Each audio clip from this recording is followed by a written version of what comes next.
আজকে আমি একটা আলাদা রেসিপি এনেছি, বৃষ্টির দিনে ঘুগনি। এটা সকলেরই পছন্দ। তো আজকে আমি ঘুগনি বানাবো। এখানে পেঁয়াজগুলোকে ভেজে নেব। আর অমৃতা চ্যানেলে সকলকে স্বাগত। আর যারা নতুন আছো তাদেরকেও অসংখ্য ধন্যবাদ। তো এখানে আমি পেঁয়াজটাকে দিয়ে নিয়েছি, এবার এটাকে ভাজতে হবে। এখানে আমি পেঁয়াজগুলোকে লাল করে ভেজে ওর মধ্যে টমেটো কেটে দেব। টমেটোটা দিচ্ছি কালারের জন্যে, আর একটু টক ভাব আসবে। তো টমেটো আর পেঁয়াজটাকে ভালো করে ভেজে নেব। অবশ্যই পেঁয়াজটাকে কাঁচা রাখবেন না, তাহলে কিন্তু বাজে লাগবে খেতে। তাই এটাকে লাল করে ভেজে নেবেন। একটু সময় ধরে পেঁয়াজটাকে ভাজবো।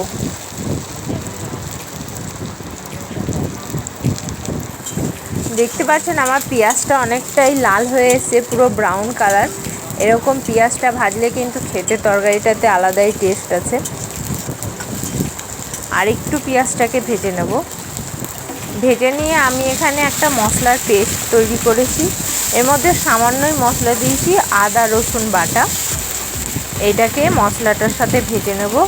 আর অবশ্যই স্বাদ মতো নুন দিতে ভুলবেন না। আমি এখানটাতে লবণ দিয়ে দিলাম, আর হলুদ গুঁড়ো 1 চামচ দিয়েছি মশলার সাথে। দিয়ে এটাকে ভেজে নিচ্ছি ভালো করে।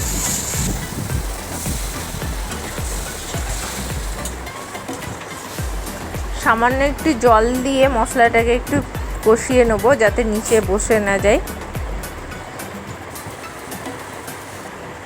মশলাটা দিয়ে কিন্তু খুব সুন্দর গন্ধ বেরোচ্ছে, দেখতে পাচ্ছেন।